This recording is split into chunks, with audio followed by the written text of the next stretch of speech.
Welcome back. Continuing the news, market vendors in Santa Cruz, St. Elizabeth are defending the price markup of their produce despite mounting complaints by customers. Items such as lettuce, tomatoes and carrots have gone up. But why?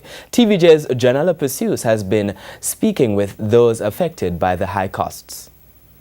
Saturday at the Santa Cruz market in St. Elizabeth, not much going on as customers are more than usual shopping around for the best prices. But for most, that's proving to be a challenge. The general price list, yam, $140 per pound. That's likely to go up in the weeks ahead as that item is scarce. The price in September, $100 per pound. Depending on who you're buying from, lettuce now costs $500 to $600 per pound, up from $250. Carrots, $300 per pound in September.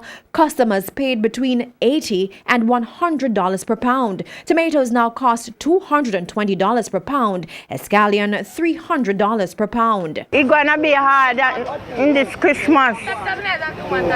Very tough. I wouldn't buy lettuce because it's very expensive. Even salad expensive. So when they come a market a week time, you have to just leave it out. We go to town on Monday daytime and the price is high like when we see it in our country. Some vendors we spoke with were not up for bargaining. In fact, they see the shortage of some of the goods as an opportunity to make money ahead of the busy Christmas season. Right now, carrot short, lettuce, broccoli, everything very expensive.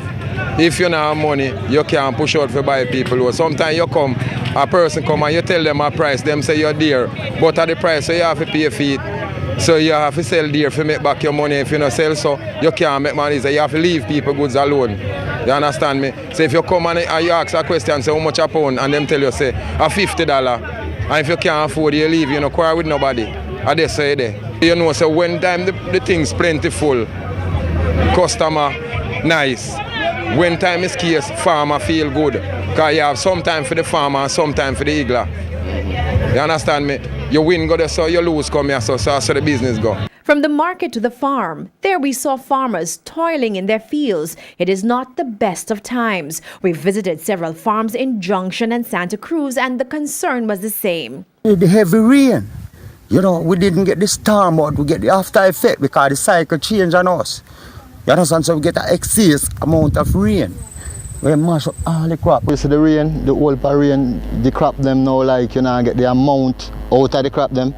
The crop normally where you forget like 10,000 out of, now you're not going to get more 4,000 or 3,000. So the weather coupled with the high cost of inputs like seeds, and then the beet army worm is doing some damage of its own. It's a big problem for the farmer.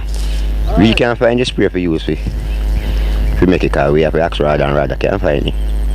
So all we have to do we try to think if what could help we pick off the worm and make the wasp eat the egg. The worm affect the scallion and the onion. So in other words now, it bring a charge when the worm are damage all this crop.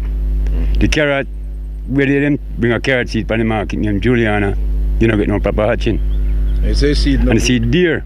So with no end in sight to the problems and with agriculture among the main contributing factors to the economy, it's left to be seen whether it will have an impact on the growth figures. Janella Pursues, TVJ News.